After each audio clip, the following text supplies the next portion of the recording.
आणि त्याच्यामुळे इतरांना त्रास होतो. तशा प्रकारे न पचलेलं ज्ञान, न पचलेला अभंग हा स्वतःला त्रास करतो अहंकाराच्या रूपानं. नवल अहंकाराच्या गोष्टी विशेष न लगे अज्ञानाचे पाठी, ज्ञानियांचे झोंबे कंठी, नाना संकटी नाचवी.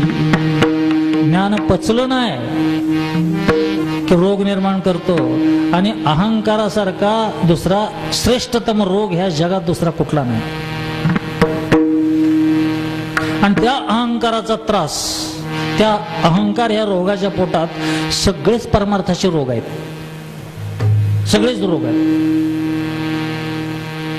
तशा प्रकारे ज्याच्याजवळ अहंकार आहे ना, त्याचा स्वतःला त्रास होतो, पण आसपासच्या सगळ्या लोकांना सुद्धा त्रास होतो. न पचलेलं अन्न आहे. म्हणून तिसरी महत्वाची बाब म्हणजे अभंग पचणं. अभंग पचणं. तुकोबाराय म्हणतात, बोले तैसा चाले,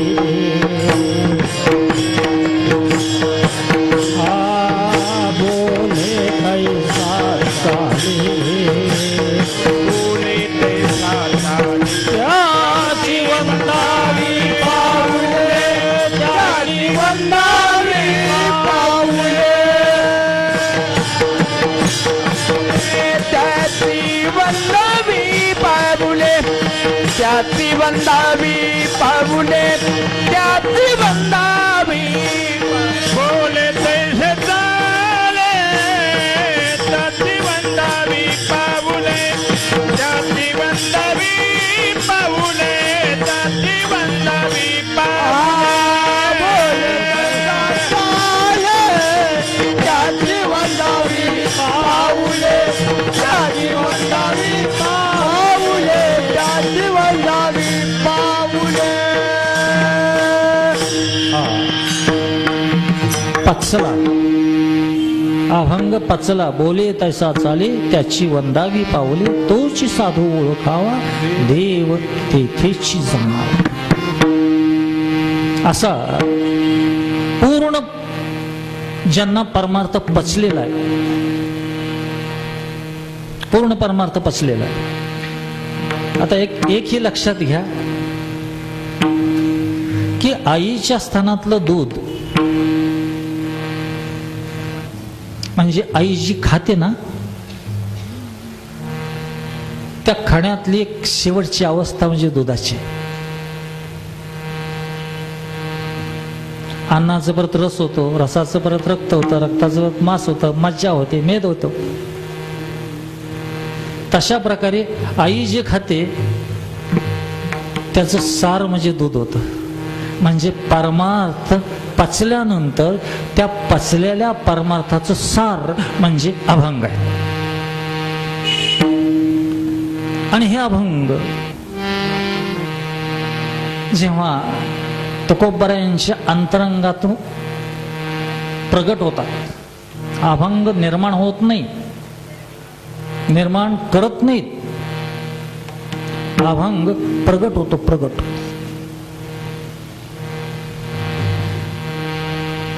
त्या अभंगाच्या पाठीमागं तुकोबाराय म्हणतात की मी तृप्त आहे. एक अलौकिक तृप्ती की ज्या तृप्तीच्या पलीकडं काहीही नाही. संतुष्ट हे चित्त सदा सर्व काळ तुटली हरहळ त्रिगुणाची. आम्ही तिने सुखी म्हणा विठ्ठल विठ्ठल मुखी. सर्व सुखले आलो सर्व अलंकार आनंदे निर्भर दुलतैसो. ही जी तृप्ती आहे, ही तृप्ती म्हणजे आत्म्याचा हुंकार आहे. भोजन पूर्णत्वाला पोहोचलं म्हणजे जशी ढेकर येते, ढेकरवर सुद्धा कंट्रोल नाही कोणाचं. जांभळी शिंक उचकी ढेकर हे उपप्राणाचे जे कार्य आहे ना, त्यातली ढेकर. मी ढेकर देतो म्हणल्यानंतर ढेकर येणार नाही, अनायास यावे लागते, सहज यावी लागते, आत्म यावी लागते. तो सिग्नल आहे, ती निशाणी आहे. मंदिरावरचं निशाण जसं असतं ध्वजा, तशा प्रकारे तृप्तीची, भोजनाच्या तृप्तीची निशाणी म्हणजे ढेकर आहे, तशा प्रकारे परमार्थाच्या तृप्तीची निशाणी म्हणजे अभंग आहे, ध्वज आहे. आणि ही परमार्थाची तृप्ती आमचे निळोबार म्हणतात, उभारिला ध्वज तिन्ही लोकावरी, ऐशी चराचरी कीर्ती ज्याची, ते हे निवृत्तीनाथ ज्ञानेश्वर सोपान, मुक्ताबाई ज्ञान दीप्ती कळा. त्याच भूमिकेतून तुकोबाराय म्हणतात, मी हा रेस सेवन केलेला आहे, आम्ही तृप्त आहोत, परंतु ही तृप्ती अधुरी तृप्ती आहे. का अधुरी तृप्ती आहे? कारण आईची भूमिका असताना आई जर पोटभर जेवली, आई पोटभर जेवली आणि लेकरू उपाशी राहिलं तर ती आईची तृप्ती ही तृप्तीच नाही. आईची तृप्ती ही तृप्ती नाही. एक कथा आहे, गोष्ट. एक होती आई, आपण तिला आईच म्हणू, इतर काय नाव द्यायची काय गरज नाही. एक होती आई, भल्या घरची, श्रीमंतीत वाढलेली, दुर्दैवाचे दशावतार तिच्या वाट्याला आले. पती निधन पावला, लक्ष्मी निघून गेली. ही माऊली एकटी राहिली. सगळे सोयरेधारी परांगदा झाली. शेवट विलाज नाही म्हणून भांडी घासण्याकरता, कपडे धुण्याकरता, स्वयंपाक करण्याकरता एका भल्या घरी मोलकरीण म्हणून राहिली. परंतु नोकरीला राहिल्यानंतर तिनं कोरडी नोकरी पत्करली, म्हणजे फक्त पगार, दुसरं काही नाही. अगदी खानदानी प्रामाणिकता, कष्ट करण्याची तयारी, ह्या सगळ्या गुणानं तिनं मालकिनीला जिंकलं, मालकिनीचं मन जिंकलं 1 वर्षाच्या काळात. आणि अचानक ती ज्या ठिकाणी नोकरी करत होती तिथे एक सत्यनारायणचा कार्यक्रम होता. आता मोठ्याच्या घरचा छोटा कार्यक्रम सुद्धा खूप गाजावाजान होतो. तशा प्रकारे हजारो लोक जेवायला बोलवलेले, पंचपक्वान्नाचे जेवण, सगळे जेवले गेले. शेवट ही बाई म्हटली, मी जाते आता घरी. प्लस ती मालकीन म्हटली, बाई सकाळपासून तू राबतेस, जेवले नाहीस, जेवून जा. नको माय, मला जेवायला नको, मला पोचलं, एवढं तरी माझं ऐकावंच लागेल. आता ऋणानुबंध, त्यात मालकीत्व म्हणून ती न विलाजाने जेवायला बसली.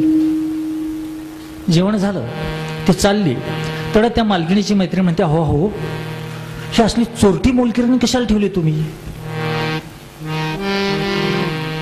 मालकीण म्हणली, माझ्या कल्पनेप्रमाणे तर तिच्यासारखी प्रामाणिक बाई मला कोणी मिळाली नाही, तो चोरटी म्हणतेस. अहो तसेच असतात म्हणली, जेवढे वर्ण सज्जन दिसतात ना तेवढे 1 नंबरचे बदमाश असतात. मी पाहिलं स्वतः, पाहिजे तुम्हाला पुरावा? आता अशी अधिकारानं ती म्हटल्यानंतर त्या मालकीणीला खरं वाटलं, पुरावा दाखवू? त्यानं दाखवा म्हणले.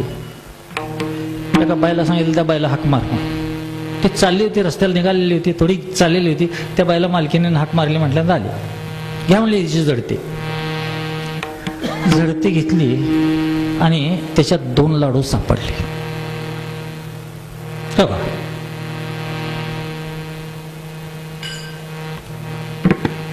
2 लाडू सापडले.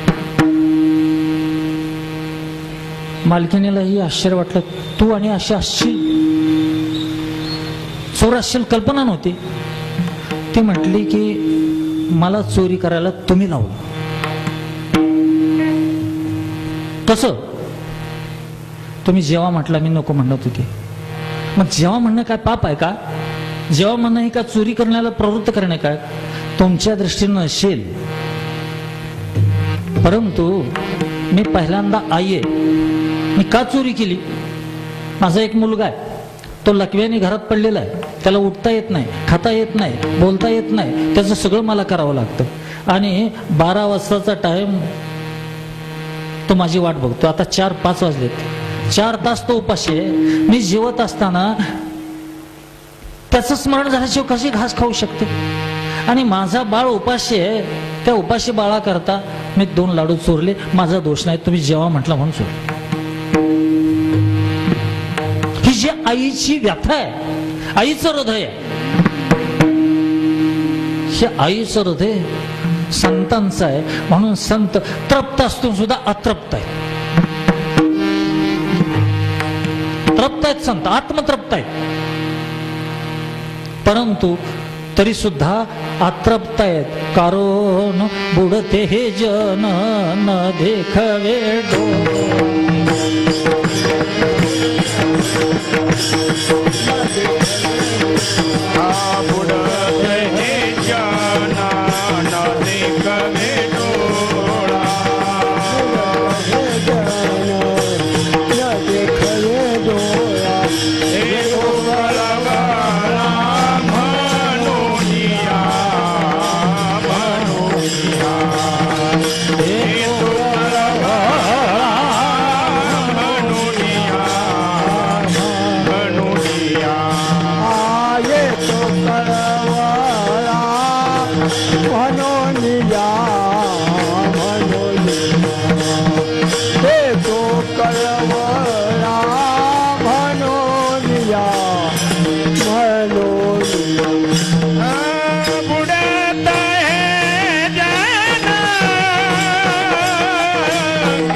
भावदाशी. बुडते हे जन न देखवे डोळा, येतो कळवळा म्हणून या. कळवळा आहे आणि हा कळवळा थांबवू शकत नाही. उत्स्फूर्त जी प्रेम आहे तेही दिव्य प्रेम आहे. आमचं जे प्रेम आहे ना हे वासनाधीन असलेलं प्रेम आहे. परंतु संतांचं प्रेम आहे ना वासनातीतांशी वासना.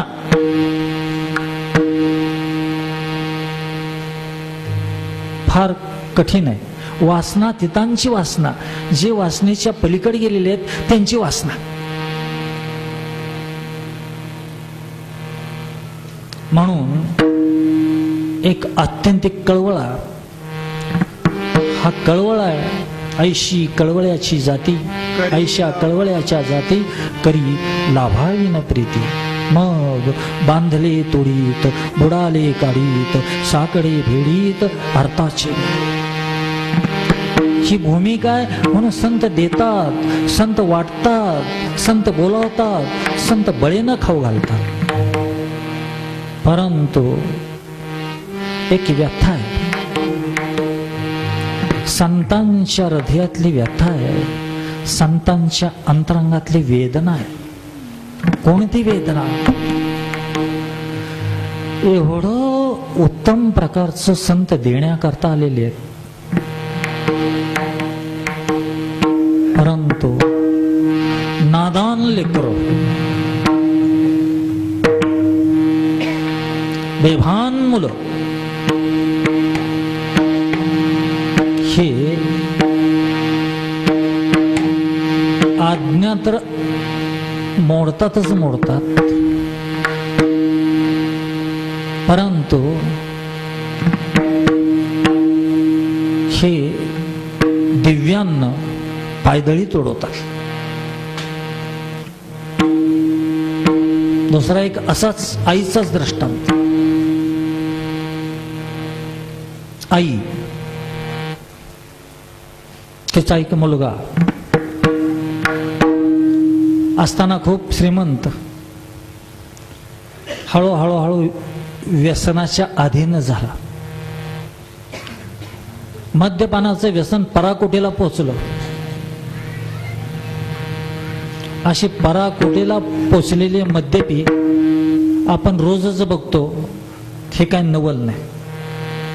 घरी कधी यायचं ह्याची वेळ निश्चित नाही, उठायचं कधी हेही निश्चित नाही, स्नान कधी करायचं हेही निश्चित नाही, कुठं जायचं हेही निश्चित नाही, काय करायचं हेही निश्चित नाही. असा बेफाम आणि बेताल पुत्र, चेन ड्रिंकर. म्हणजे सकाळी उठल्यापासून संध्याकाळी झोपेपर्यंत एक एक एक एक घोट घोट चालूच.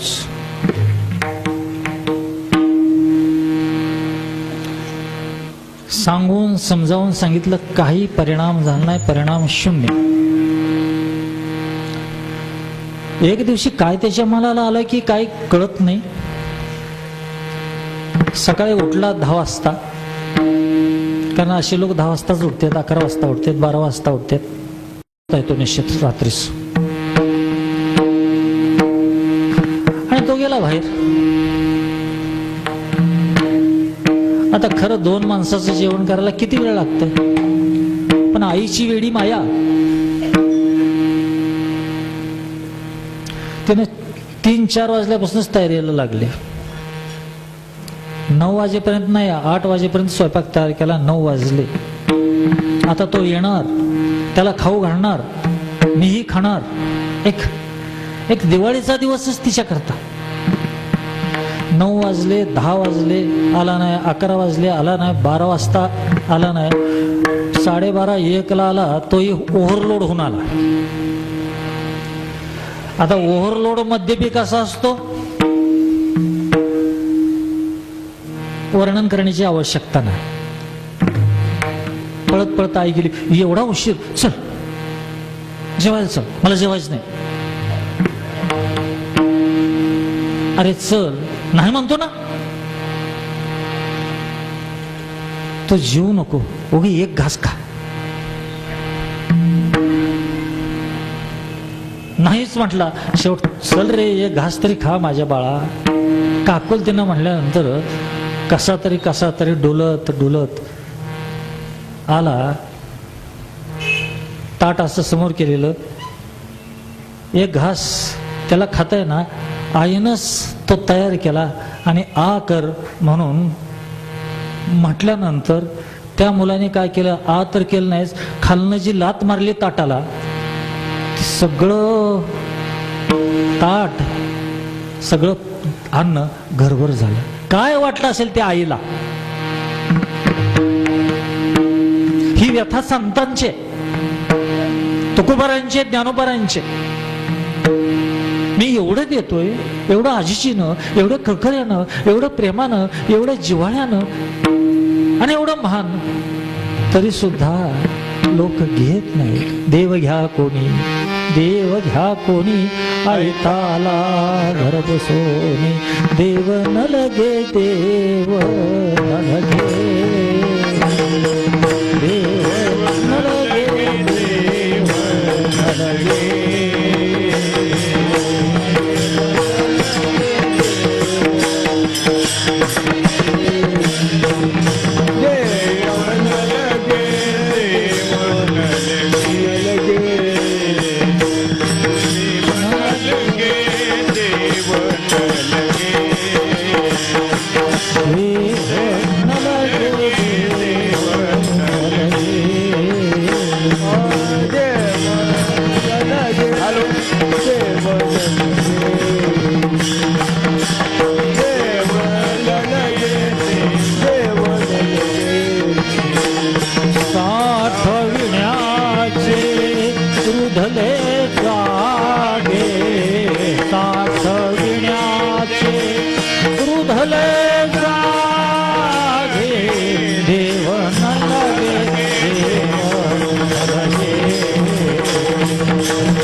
व्यथा आहे, संतांच्या हृदयाची वेदना मी देतोय आणि हे हृदय तुकोबारांचं हृदय एक पोरतिडकीनं म्हणतो. काय म्हणतं? सेवितो हा रस वाटितो आणि का, परंतु अरे तुम्ही घ्या, तुम्ही घ्या, घ्या रे होऊ नका रानवरी.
संतांना तृप्त करण्याकरता पुत्र ह्या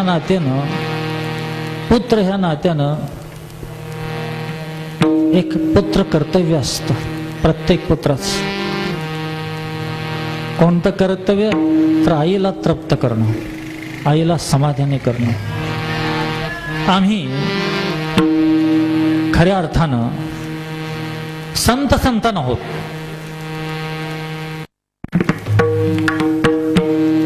एक जन्म दिलेली आई आहे, ही पिंडाला जन्म देते, परंतु खऱ्या अर्थाने आम्ही कोण आहोत? तर संतान आहोत, संतांचे लेकरं आहोत. आणि संतांचे लेकरं आहोत म्हणून एक कर्तव्य आपलं संतांना तृप्त करायचं असेल. तुकोबाराय छत्रपतींना म्हणतात, मला जर तृप्त करायचं असेल तर ही छत्री, हे घोडे, हे मोहराचं ताट, हे उंची कपडे नको. मला जर तृप्त करायचं असेल तर आम्ही देणे सुखी म्हणा विठ्ठल विठ्ठल मुखी. तशा प्रकारे संतांना तृप्त करणं म्हणजे संत प्रणित परमार्थ करणं. वारकरी परमार्थ. आणि तुम्ही जेवढा परमार्थ करचाल, वारकरी प्रणित परमार्थ करतात, ते ज्ञानोबा माऊलींच्या पासून आजपर्यंतचे सगळे संत तृप्त होतील, सगळे संत तृप्त होतील. म्हणून निदान संतांना तृप्त करण्याकरता पुत्र ह्या नात्यानं प्रत्येक वारकऱ्यांचं तर आद्य कर्तव्य, प्रत्येक मराठी भाषिकांचं कर्तव्य, प्रत्येक मराठी भाषिकांचं कर्तव्य. आणि वारकऱ्यांचं आद्य कर्तव्य, प्रथम कर्तव्य. आम्ही माळ घातलीत, आम्ही समस्त संतांशी जोडले गेलो अनायास. ज्यांनी माळ घातलेले त्या श्रीगुरुशीच जोडलो गेलो अशातला भाग नाही.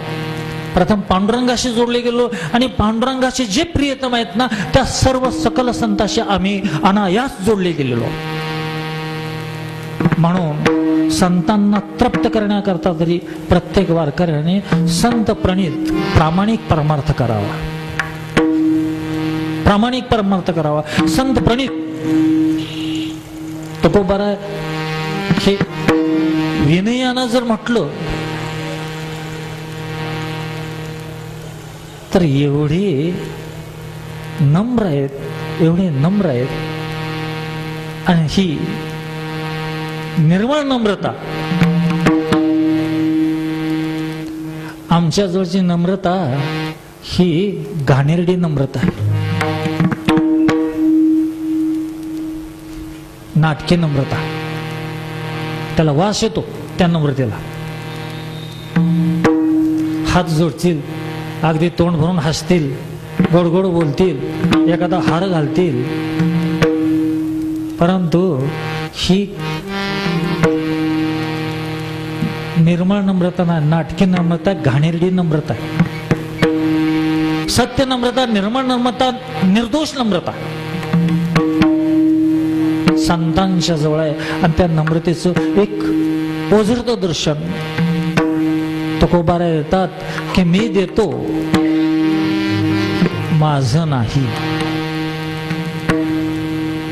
मी देतो हे माझं नाही, माझं असूही शकणार नाही. फार झालं तर तुकोबारांची एका ठिकाणी भूमिका आहे, वाहतो हा भार धन्याचा तो माल, मी तवा हमाल भार वाही. सहज नम्रता. मी कोण आहे? हमाल आहे, हमाल. माझ्या धन्याचा मी हमाल आहे. कारण हमालाचं काम काय? फक्त माल इकडचा तिकडं करणं, जिथं गरज आहे तिथं देणं. तेही कशी गरज आहे तिथं बाय द ऑर्डर, मालकाच्या आज्ञेप्रमाणे इथं नेऊन पोहोचव. तुकोबारा म्हणतात मी देतो हे माझं नाही. तर कोण दाता कोण आहे? तो आणि तो. विटेवरी ज्याची पाऊले समान, तोची कदान शूरदाता. अगदी थोडस जरी विचार केला ह्या सृष्टीचं, थोडासा विचार केला तर जन्मल्यापासून मरेपर्यंत आम्हाला जे जे लागतं ते सर्व काही परमात्मा पुरवठा करतो.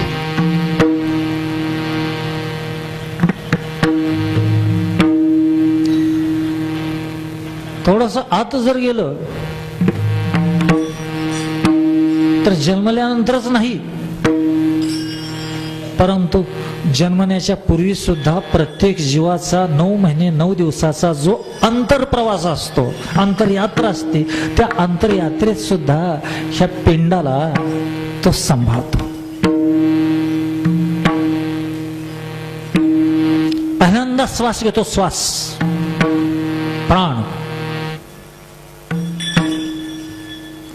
ही हवा निर्माण कोणी केली? अत्यंत आवश्यक असलेली गरज हवा निर्माण कोणी केली?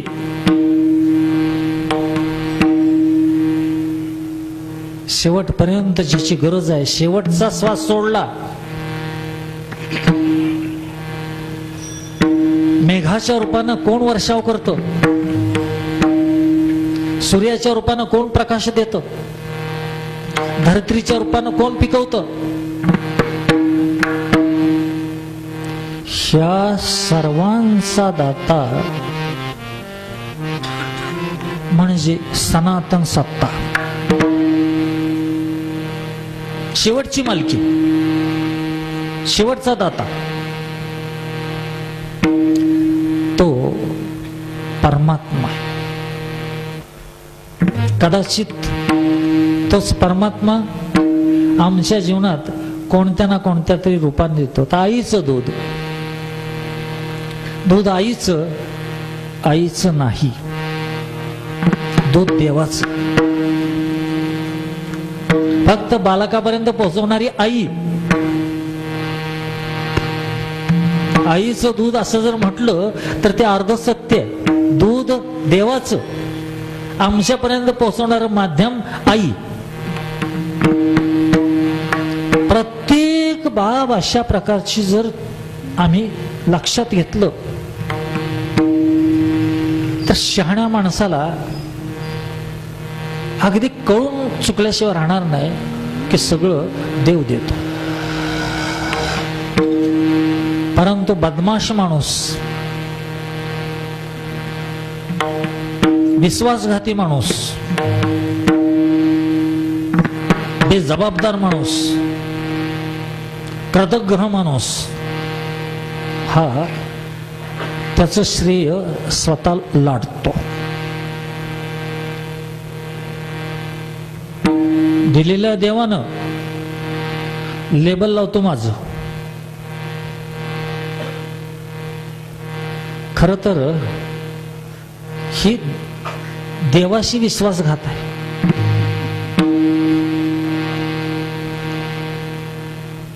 कोणाशी विश्वासघात करणं किती पाप आहे. विश्वासघात करणं हे पाप आहे. सामान्य माणसाचा सुद्धा विश्वासघात करणं पाप आहे. मी ह्या वेळेस येतो म्हटलेलं आहे,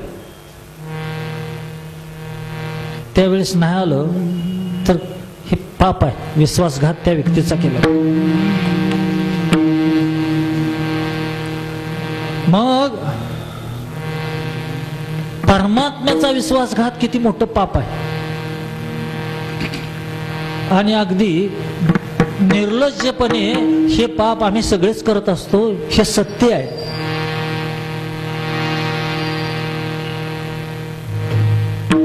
ह्या पापातून मुक्त कोण झाला?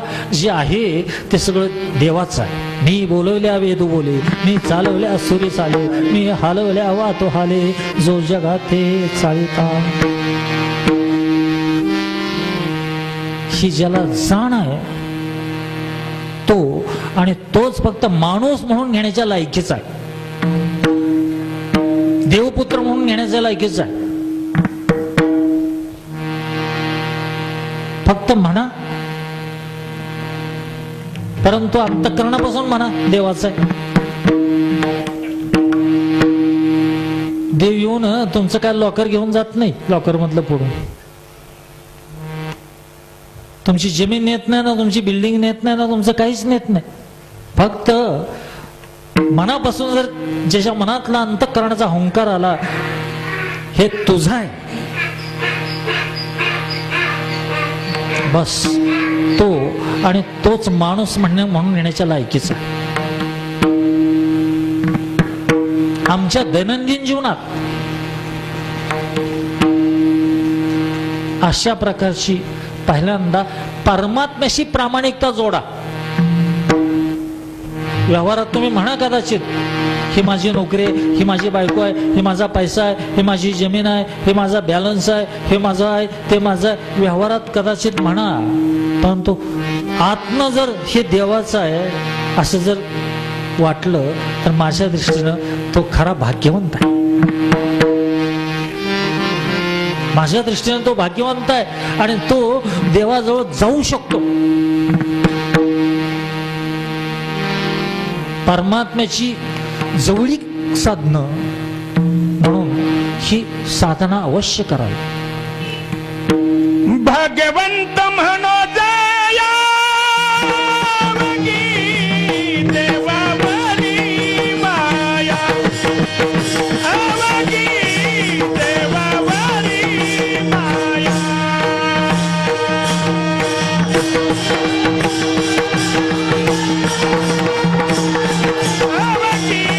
देवावरी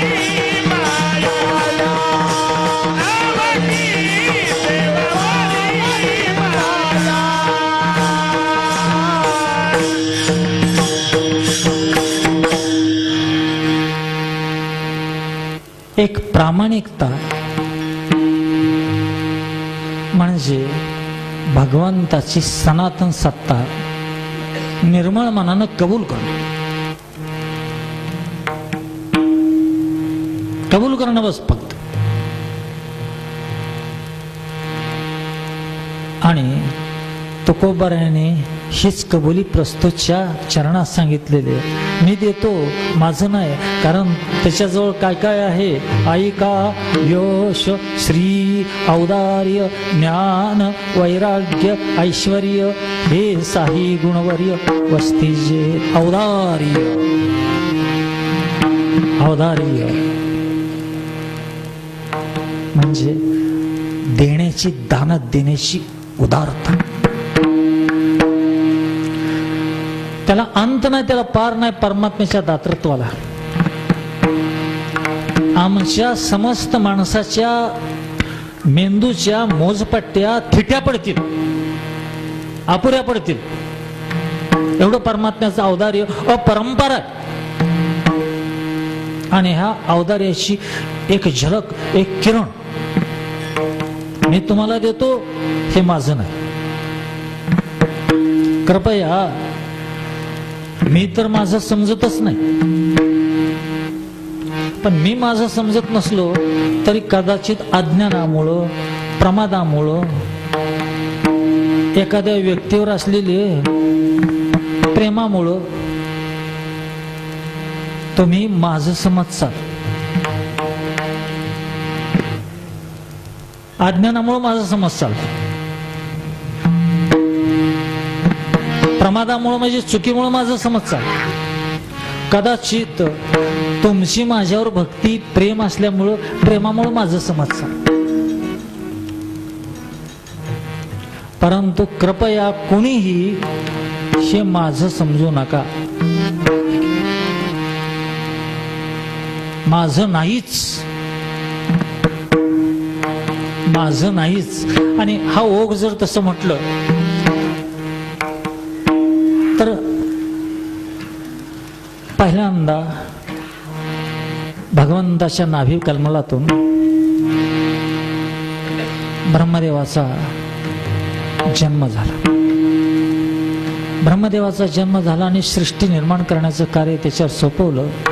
परंतु हा वेडा भ्रमला, सृष्टी करायचं त्याला कळेना. मग भगवंतानं चतुश्लोकी भागवत त्याला पहिल्यांदा सांगितलं आणि मग